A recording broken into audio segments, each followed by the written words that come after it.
السلام علیکم ورحمۃ اللہ. کیسے ہیں آپ سب لوگ؟ سیرت النبوی صلی اللہ علیہ وسلم کا ہمارا ایک سلسلہ چل رہا ہے جس میں ہم لوگ اس پوائنٹ تک پہنچے تھے لاسٹ ٹائم جب حضرت عبداللہ بن مسعود جو ہیں انہوں نے اوپنلی جا کے کعبہ میں قرآن کی تلاوت سٹارٹ کر دی تھی، اور اس کے بعد وہاں پہ سب بہت زیادہ غصے میں آ گئے اور ان کو بہت زیادہ مارا پیٹا،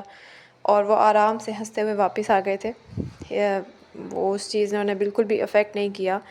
اور ہم نے دیکھا تھا کہ کس طرح کا کریج اور کس طرح کی یہ چیزیں ڈیولپ ہوئی تھی صحابہ کے اندر ایمان اور عقیدے کی وجہ سے.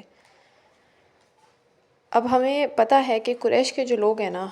وہ نہیں سنتے تھے اوپنلی، وہ اس کی بہت زیادہ مذمت کر رہے تھے، سب کچھ ہو رہا تھا. لیکن ہم سب یہ بھی جانتے ہیں کہ ان کو یہ تو سب کو پتہ تھا، یہ سب مانتے تھے کہ محمد صلی اللہ علیہ وسلم جھوٹ نہیں بول رہے. ان کا جو کلام ہے وہ کوئی ایسا ہے کہ اگر آپ اس کو سنو گے تو آپ بس گئے، پھر آپ ان کے جادو میں آ جاؤ گے. اس وجہ سے وہ سنتے ہی نہیں تھے. اب یہ سب کچھ ہو رہا تھا، لیکن ان کو دل میں تو ہوتا تھا نا کہ ہم سنیں وہ کیسا کلام ہے، وہ کھینچتا تھا ان کو. ہمیں تو خیر اس طرح سے نہیں کھینچتا قرآن، کیونکہ ہم عربی نہیں سیکھتے، لیکن جو عربی لوگ ہیں انہیں تو سمجھ میں آتی تھی نا کہ کیا بات ہو رہی ہے. ایسے ہی تو نہیں وہ لوگ اتنے زیادہ گرویدہ تھے. پوری عربک ڈکشنریز اور لنگوسٹکس اور گرامر کے رولز قرآن سے نکلے ہیں. قرآن جب ایک عربی دان پڑھتا ہے تو اس کے لیے ڈفرینٹ ایک دنیا کھولتی ہے اس کے اندر. اسی لیے عربی کی اتنی امپورٹنس بھی ہے سیکھنے کے لیے. پھر ہمیں سمجھ آتی ہے کہ ایک لفظ ہم ایسے ہی پڑھ جاتے ہیں لیکن اس لفظ کے اندر گہرائی بہت زیادہ ہوتی ہے. اب ان کو سمجھ میں تو آتا تھا کہ کچھ ہے، ان کو ہوتا بھی تھا ہم سنیں. تو انہوں نے کیا سوچا، مطلب انہوں نے ایک ترکیب نکالی سب نے کہ ہم چھپ کے سنا کریں گے. اب یہاں پہ ایک واقعہ جس میں کیا ہوتا تھا کہ جب رات کی تاریکی پھیل جاتی تھی نا تو قریش کے جو بڑے سردار ہیں نا وہ حجر مبارک سے جو ہے نا وہ نبی علیہ السلام کے حجر مبارک کی طرف جاتے تھے. ٹھیک ہے، کیا کرتے تھے، اس کے قریب جا کر نا، رات ہوتی تھی، اندھیرا ہوتا تھا، کوئی ایک دوسرے کو دیکھ تو سکتا نہیں تھا، چپ ہو کے نا نبی علیہ السلام کے گھر کے باہر کسی کونے میں نہ بیٹھ جاتے تھے خاموشی سے. اس ٹائم نبی علیہ السلام نماز پڑھتے تھے، قرآن پاک کی تلاوت کرتے تھے، خوبصورتی سے اسے دہراتے تھے. تو یہ لوگ کیا کرتے تھے، خاموشی سے بیٹھ کے نا سنتے تھے. فجر ہوتے ہوئے جب ہونے لگتی تھی سورج طلوع، تو اس کے بعد نا دبے پاؤں گھر لوٹنے کی طرف جاتے تھے، اور اس سے ہر کوئی بے خبر تھا اس بات سے. اب ایک دن کی بات ہے، اب یہ سٹوری بعد میں جب حضرت ابو سفیان جو ہیں جنہوں نے اسلام قبول کر لیا تھا انہوں نے بعد میں سنائی کہ ہوا کیا تھا. ایک دن ابو جہل، ابو سفیان اور اخنس، یہ تینوں بڑے اس ٹائم پہ نا اسٹانچ اینیمیز تھے، بہت بڑے دشمن تھے اسلام کے، نبی علیہ السلام کے بنے ہوئے. اپیرنٹلی اپنے اپنے گھروں سے نکلے، ہر طرف اندھیرا تھا، آ کے نہ چپ ہو کے بیٹھ گئے. اب تینوں اپنے اپنے گھروں سے چلے تھے، اندھیرا تھا، کوئی کسی کو دیکھ ہی نہیں سکا. ٹھیک ہے، آرام سے نبی علیہ السلام کو قرآن پڑھتا ہوا دیکھ رہے ہیں، کانوں کو بھلا لگ رہا ہے، آرام سے سنتے رہے پوری رات بیٹھ کے دبک کر. سبحان اللہ، قرآن میں بھی کوئی خاص تاثیر تھی؟ اوپر سے پڑھنے والے نبی علیہ السلام تو بس وہ سنتے رہے. جب صبح کے ٹائم ہوا، جب جانے لگے نا، ایک دم سے تینوں مل گئے، ٹکرا گئے. جب ایک دم سے ٹکرائے ہیں تو غلطی پر شرمندہ ہوئے ہیں، اور پھر ہر کسی نے کہا کہ اگر کسی نے دیکھ لیا تو پھر بہت بڑا غضب ہو جائے گا، کھیل ہمارا بگڑ جائے گا، اور محمد صلی اللہ علیہ وسلم کے لیے میدان صاف ہو جائے گا. اب یہاں سے ہمیں کلیئر پتہ چل رہا ہے کہ وہ قرآن کی کتنے زیادہ اس کو ٹھکرا نہیں پا رہے تھے، اس کے بدلے میں کوئی آیت نہیں لا پا رہے تھے، ان چیزوں کا انکار نہیں کر سک رہے تھے. تو بس لیکن فار نو ریزن وہ ان کی بس مذمت کرنی ہے ہم ان کے اگینسٹ ہیں، ہم نہیں مانتے ان چیزوں کو، تو بس نہیں مانتے، ایگو میں آ گئے تھے. دوسری رات ہوئی تو پھر تینوں نے یہی کیا، پھر چپ ہو کے بیٹھ گئے سارے، کسی نے کسی کو نہیں دیکھا. صبح کے ٹائم ہوا تو پھر سارے ملے، پھر انہوں نے کہا کہ اب کے لیے توبہ، اب دوبارہ نہیں آئیں گے. تیسری رات پھر سیم حرکت کی، پھر ابو جہل بھی آ گیا، ابو سفیان بھی آ گیا، اور آ گئے، اور اخنس بھی پھر پکڑے گئے. تو ہر کسی نے اب تو سوچا کہ اب یہ غلطی کیسے کر سکتے ہیں، باقی دونوں نہیں آئے ہوں گے، آج تو تیسرا دن ہے، لیکن ہر کوئی پھر آیا ہوا تھا. تو اب اس کے بعد جو ہے نا انہوں نے پھر قسمیں وغیرہ کھائیں کہ اب نہیں آئیں گے. 3 راتوں تک یہ حکام ہوا ہے، جب ایک دوسرے کو وہ لوگ پکڑتے رہ گئے ہیں. اس کے بعد بھی کیا پتہ پکڑ نہ سکے ہوتا ہو.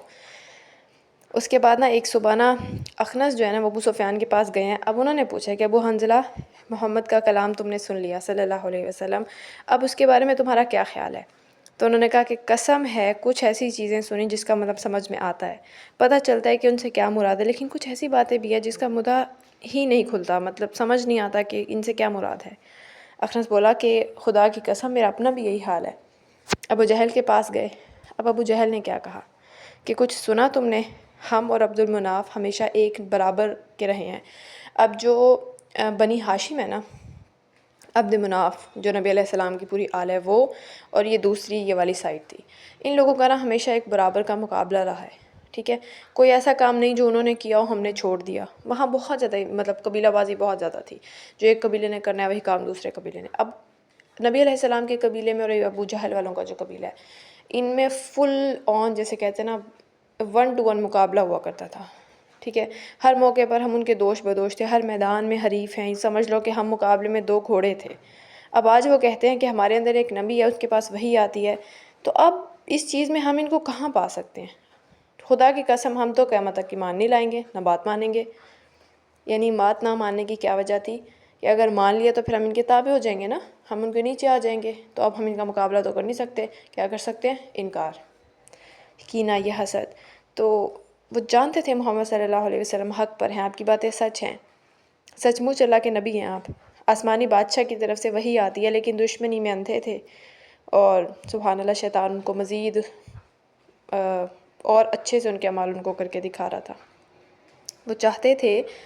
کہ جو کچھ محمد صلی اللہ علیہ وسلم کو ملا ہے وہ ہمیں مل جائے، جو کچھ محمد صلی اللہ علیہ وسلم پر آتا ہے ہم پر آنے لگے۔ فار ایگزامپل ولید بن مغیرہ اتنا اسٹانچ اینیمی ہے جس کے بارے میں بہت کھلی وعید بھی آئی ہے، شروع کی وحی میں سے ہی آ گئی تھی کہ کیا میرے ہوتے ہوئے محمد صلی اللہ علیہ وسلم پر وحی آ سکتی ہے، حالانکہ میں تو قریش کا سردار ہوں، سب کی نظروں میں قابل احترام ہوں، اور ابو مسعود ثقیف کا سردار بھی چھوڑ دیا جائے گا، کتنی عجیب بات ہے۔ اب یہ لوگ بس نبوت کو اپنے تقسیم کرنا چاہتے تھے، جیسے نعوذ باللہ اللہ کو ضرورت ہے کہ کسی سردار کو دے، ان کو بس یہ تھا کہ ہمارے پاس سردار ہی ہے تو ہمارے پاس وحی ہونی چاہیے۔ قریش میں بہت بڑا ایک اور بھی تھا انسان، نضر بن حارث، اس نے قسم کھائی تھی کہ ہمیشہ مقابلے میں جو ہے نا یہ ڈٹا رہے گا، خلاف اکساتا رہے گا لوگوں کو، ٹھیک ہے۔ یہ بہت، ویسے تو ہر کوئی اپنے حساب سے دی اینڈ کوشش کر رہا تھا پیک پہ جا کے، ذرا بھی جو ہے نا آپ کو راہداری دے گا ہی نہیں۔ یمن کا ایک مشہور شہر ہے ہیرا، وہاں پہ نا وہ جا چکا تھا، اور وہاں پہ اس نے جو نضر بن حارث ہے اس نے شاہان فارس کے قصے پڑھے ہوئے تھے، علماء کی جو حکماء ہیں ان کی صحبتیں اٹھائی ہوئی تھیں، ٹھیک ہے، کیونکہ سائے کی طرح جو ہے نا مطلب ان کے ساتھ رہا کرتا تھا وہاں پہ۔ اب یہاں پہ نبی علیہ السلام کے پیچھے رہنے لگ گیا، اس نے کیا کیا کہ جہاں بھی دیکھتا نا آپ صلی اللہ علیہ وسلم لوگوں کو اسلام کی دعوت کر رہے ہیں یا کفر کے برے انجام سے ڈرا رہے ہیں، پچھلے واقعات سنا رہے ہیں قوموں کے، تو اب اس نے کیا کرنا،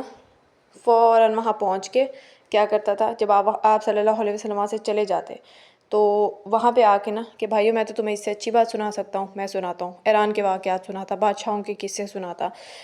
ان کے مذہب جو ہے نا یا دین کے تذکرے کرتا، پتہ نہیں کیسی دلچسپ خیالی داستانیں، اور کہتا کہ مجھ سے زیادہ خوش کلام کیسے ہو سکتے ہیں محمد صلی اللہ علیہ وسلم، کیا میری ہی وہ طرح کی پچھلی داستانیں نہیں سناتے؟ تو اس کے بعد لوگ الجھن میں پڑ جاتے کہ کون حق پر ہے، کون باطل ہے، کون خیر خواہ ہے، کون بد خواہ ہے، اور ان کے لیے فیصلہ بہت دشوار ہو جاتا۔ اب نظر کی سرکشی پورے عروج پہ تھی، ٹھیک ہے۔ اس کے بعد جو ہے نا نیکسٹ اگین اس طرح کے معاملات جاری رہے، وہ انشاءاللہ ہم نیکسٹ پڑھیں گے کہ پھر مزید اور کون کون سی حربے جو ہے یہ لوگ آزما رہے تھے۔ لیکن اس میں آج میں جو سب سے زیادہ مین بات مجھے لگی نا، ہم ایک تو یہی اینڈ پہ کہ صحیح غلط میں فرق ہمیں اکثر سمجھ نہیں آتا، ہم لوگ اکثر سوچتے ہیں کہ ہمیں سمجھ نہیں آتا ہے کہ کون صحیح بات کر رہا ہے، کون غلط بات کر رہا ہے، کہ کیا صحیح ہے کیا غلط ہے۔ یہ ہمارا بہت عام کویشچن ہوتا ہے، دین میں آتے ہیں تو اتنی ساری کنفیوژنز ہیں، کیا کریں کیسے کریں۔ تو یقین کریں یہ بات جب سے وہی سٹارٹ ہوئی ہے نبی علیہ السلام کی، انفیکٹ جب سے دنیا سٹارٹ ہوئی ہے تب سے یہ معاملات ایسے کہ ایسے ہی ہیں، لیکن ان لوگوں کو ہدایت ملی ہے جنہوں نے دل میں تڑپ پیدا کی ہے۔ 90%، وہ ایک دفعہ کسی نے بات کی تھی کہ 90 to 95% اسلام تو بالکل سیم ہے نا، اس میں کوئی کنفیوژن نہیں ہے، ہر کسی کا اس پہ اتفاق ہے، جو کل ملا کے 5-10% ہے جس میں اختلاف ہے، آپ اس کو چھوڑیں، فی الحال آپ اس کو چھوڑ دیں، باقی تو اپنائیں، باقی جو کلیئر دین کا پرسپیکٹیو ہے ہر چیز ہے، تو جو حق اور جو باطل ہے، جو صحیح اور غلط کی جو تمیز ہے نا وہ ہمیں مل جاتی ہے۔ یقین کریں اللہ تعالیٰ آپ کے آگے آپ کی وہ جو آنکھیں نا وہ کھول دیتے ہیں، only because of you are trying. اگر ہم کوشش کریں اور ہم دیکھیں غور سے،